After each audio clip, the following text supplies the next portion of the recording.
If you use ACT and you're using ACT with children, our main goal is to not make bad feelings go away. Instead, we want to help children handle those feelings without letting the feelings run the show. In other words, we teach kids how to feel bad better. So in this video, we're going to look at the 6 core processes in language that children can understand and be one activity for each of those 6 core processes. Now, if you appreciate this type of content, you can tap the like button and subscribe for more content like this. So when a child acts out, the behavior is the first thing that we see. Kids often act out instead of talking it out. And it's loud. It disrupts the classroom. It frightens the family. And it can take over the session. That behavior matters. We don't want to ignore it. Safety does come first, and limits and boundaries still matter. But the behavior may not be the whole problem. Sometimes a child hits because anger feels easier than shame. A child may refuse school because staying home brings quick relief from fear. A child may insult someone before that person gets a chance to reject them or hurt them. The child probably doesn't think, I'm trying to avoid my painful inner experiences. Instead, the child thinks, I can't do this. They're going to laugh at me. Nobody wants me here. This isn't fair. I need to get out of here. Then the child does whatever brings relief the fastest. ACT calls this experiential avoidance. And that term simply means trying to escape a thought, feeling, memory, or bodily sensation that feels too hard to face in the moment. The escape may work for a moment, and the child gets out of class, the demands stop, everyone focuses on the fight instead of the fear or shame beneath it. But that short-term relief can create a bigger problem over time. And that's why they're coming to therapy in the first place. ACT gives us a question to test. We can ask, what might this child be trying not to feel, think, remember, or notice right now? What if they're trying to move away from something? How could that explain their behavior? Now, we still need a full assessment, and we still look at what happened before and after the behavior. We still consider the child's history and setting and even what they ate that morning. ACT simply helps us to look beneath the surface, though. To make ACT easier for children, Tamar Black describes a model called the KidFlex in her book, ACT for Treating Children. The KidFlex turns the 6 ACT processes into 6 short actions. So stay here, let it be, let it go, notice yourself, choose what matters, do what matters. Now, the ideas underneath those phrases are advanced. The language does not need to be, though. Our sessions should work the same way. Children learn through movement, pictures, games, play, stories, and practice. They do not need a lecture on psychological flexibility. But all of these 6 core processes lead to psychological flexibility, and that's often at the core of what a child needs to learn to better regulate their emotions and their big behaviors. So how do we get them there? Well, let me walk you through the 6 KidFlex actions, and I'll give you some applications there that you can try. So first is stay here. Stay here means noticing what is happening right now. ACT calls this contact with the present moment, or mindfulness. Now, telling an active 7-year-old to sit still and watch their breath may not work in a session.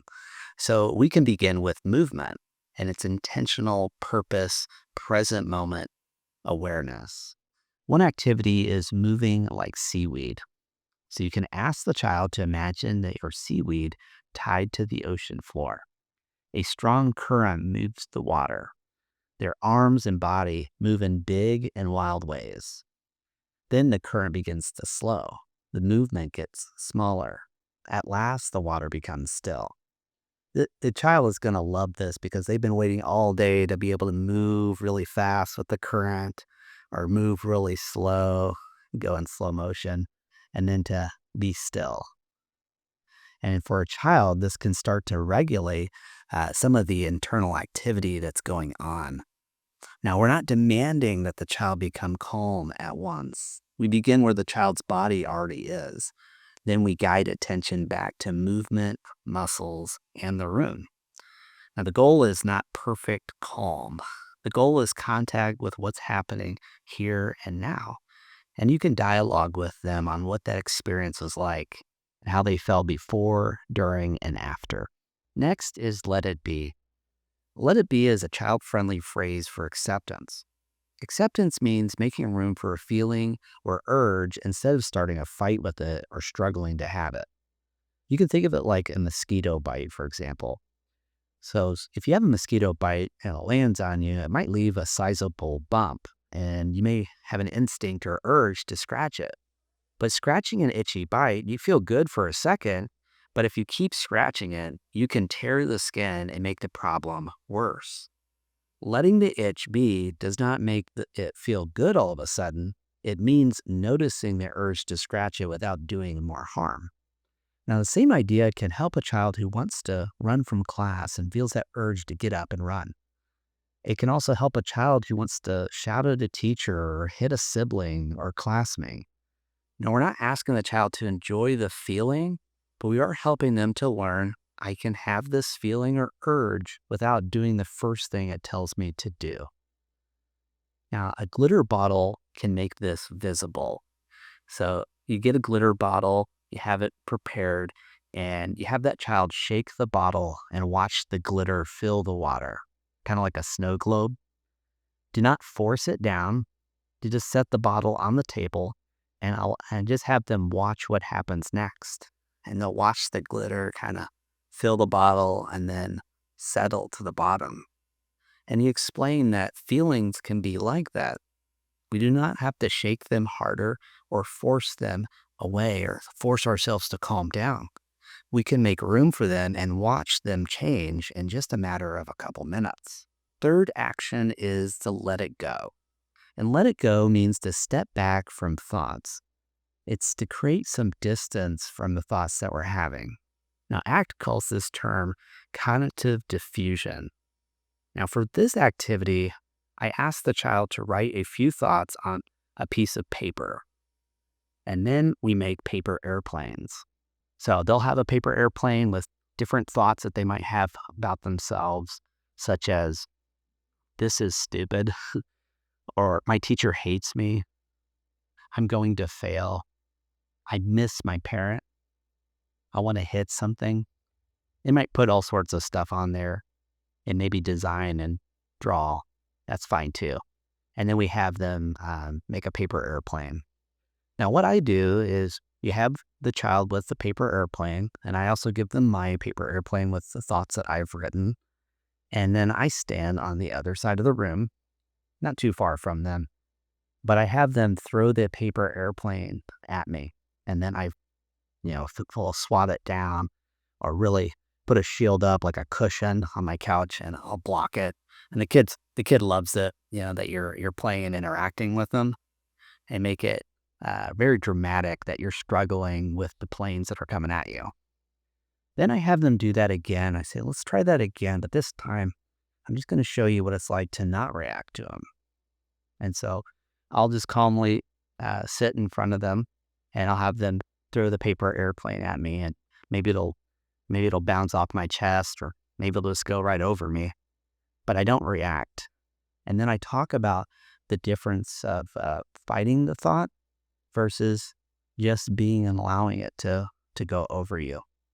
This is a good way to externalize a thought. So by having them write it out, you're taking the words that are in their head and you're bringing it into a different kind of form that they can see. And then by making a paper airplane, you're transforming it again, and then you have the act of throwing it. So this is a way to defuse the thought that they're having in their head that hooks them to the one they're throwing. And it also teaches them a lesson that a thought may feel loud and scary, but it's not an order. I don't have to do anything with it. So we are not teaching children to ignore their thoughts, okay? We are teaching them to notice a thought and then choose what happens next? The fourth action is to notice yourself. In ACT, this is called self as context, and it means noticing that you are more than any one thought, feeling, or mistake, no matter how big it may feel. So for this, I like to engage the child in some role play. So I'll ask the child to imagine this hard moment as a movie. And I ask him or her to describe the characters, the setting. So maybe it's outside of the school and a bully wants to fight them. Whatever it is, I ask them to visualize that as a movie. And then I ask some questions. What is the character thinking? What is happening in the character's body? What does the character want to do next? What do you notice as you watch the character and watch the movie? This creates a little space, and the child can begin to see that the fear is here, but fear is not all of me. I am the person that's noticing the fear. This helps them to kind of see it outside of themselves as a movie and can help them to kind of get some space around it. Now, this is different from self-compassion, although the two can support each other. Selfless context builds perspective. Self-compassion helps the child respond to what they notice with kindness. So you might add a scene to that movie of what it would be like if they had a parent or a kind friend come into the scene. What would happen next? Or maybe they would be the kind person that comes into the scene. What would they do next? So you can kind of blend selfless context and self-compassion into that. The fifth action is choose what matters. And this is values work. Now, values can sound abstract for a child. So I use a visual like a bullseye. So I have a whiteboard in my office and I'll draw a few circles. And right at the center is the bullseye. And I'll ask them what belongs here. What is something that's really important to you? And a child might answer with maybe important people in their life, like maybe their mom, their dad, or maybe their friends, or something about themselves. Maybe I want to be a good friend. I want to be a kind person. I want to be a hard worker. So whatever that is, we put that at the center. Then I look at the child's current actions. So if the goal is having a close friend, does calling people names move them toward or away from the target? So where would we put that on the bullseye? If the goal is maybe making the team and being a good soccer player, does leaving practice whenever embarrassment shows up move them toward the target or away from the target? So we're not telling the child what should matter. We're helping the child see whether their actions are taking them where they want to go. So good activity for values work. The final action is to do what matters. This is what ACT calls committed action. And that means to take a step toward what matters while hard thoughts and feelings are still present. Now, the author Black describes a case involving a 7-year-old girl who feared monsters at night. She slept outside her parents' bedroom, became tired, and struggled at school. Now, her goal was to become very good at math. So the therapist did not try to prove that monsters were not real or promise to remove her fear. Instead, the work connected sleeping in her room with something she cared about. So the key question was, are you willing to learn how to feel afraid of monsters so you can be great at numbers? We were asking, can you take a small step toward what matters while fear comes along? So acceptance does not mean approval of whatever you're feeling. It also does not mean removing limits. I mean, a child can be fully allowed to feel angry about homework, but the child's not allowed to throw the book at their sister. As a kindergarten teacher once put it, you can be angry, but you cannot be mean. And so that was the limit in the classroom. The feeling is welcome. The harmful behavior is not. The point of ACT with children is not to create children who always stay calm. It's to help children notice what's happening inside of them, make room for it, and choose an action that moves them toward the person that they want to become. And that is what it means to feel bad better.